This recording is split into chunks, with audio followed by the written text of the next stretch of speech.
যাত্রী ভোগান্তির আরো খবর জানাতে এই মুহূর্তে শাহজালাল বিমানবন্দরে আছেন সহকর্মী শাহরিয়ার শৌমিক। সরাসরি যাচ্ছি তার কাছে। শৌমিক, হযরত শাহজালাল আন্তর্জাতিক বিমানবন্দরে আজ দুপুর 2:30 নাগাদ সময়ে যে কার্গো ভিলেজ এলাকা আছে সেখানে আগুন ধরার পর কিন্তু শেষ হয়ে যায়, বন্ধ করে দেওয়া হয় বিমানবন্দর থেকে সব ধরনের বিমান চলাচল। এবং এখানে কিন্তু বিমান উড্ডয়ন এবং অবতরণ সব ধরনের সেবা কিন্তু বন্ধ হয়ে যায়। এরপরেই কিন্তু মূলত শুরু হয় যাত্রীদের ভোগান্তি। বিশেষ করে যারা ঢাকার বাইরের যাত্রী যারা ছিলেন তাদের কিন্তু বেশি ভোগান্তিতে পড়তে হয়, কারণ তারা হুট করে ঢাকায় আসেন, তাদের বিমানের শিডিউল অনুযায়ী এয়ারপোর্টে পৌঁছান এবং সেই অনুযায়ী কিন্তু তারা দেশ ত্যাগ করেন। সেক্ষেত্রে যারা ঢাকার বাইরের যাত্রী যারা আছেন তাদের সাথে আমরা কথা বলেছি এবং তারা বলছেন যে এখন পর্যন্ত যাদের শিডিউল বিপর্যয় হয়েছে, অর্থাৎ যাত্রা বাতিল হয়েছে, তাদের এখন পর্যন্ত বিমানবন্দর কর্তৃপক্ষ থেকে এখন পর্যন্ত তাদের শেষ কোনো আপডেট দেওয়া হয়নি এবং এই বিষয়ে তারা বেশ উদ্বিগ্নতা প্রকাশ করছেন। এবং সবথেকে বেশি যে যাত্রীরা ক্ষোভ প্রকাশ করছেন, এখানে বলছেন যারা বিমানবন্দরের যাত্রী যারা আছেন,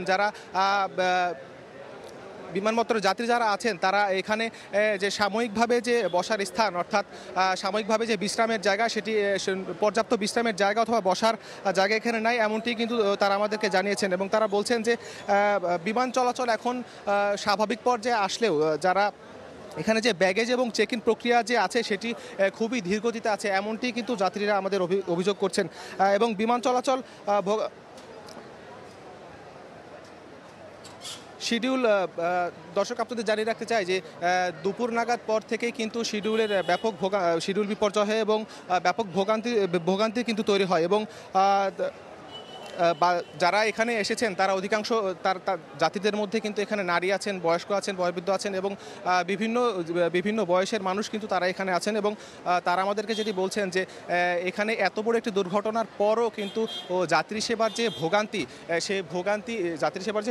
এই ভোগান্তি কিন্তু তাদের সবাই বলছেন যে তাদের এই ভোগান্তির কারণে তারা কর্তৃপক্ষকে দুষছেন। এবং তারা বলছেন যে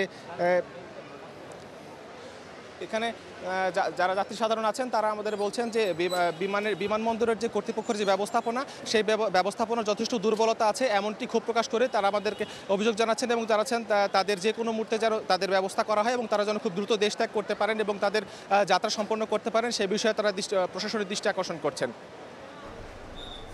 বিমানবন্দর এলাকা থেকে যাত্রী ভোগান্তির খবর জানাচ্ছিলেন সহকর্মী শাহরিয়ার শৌমিক।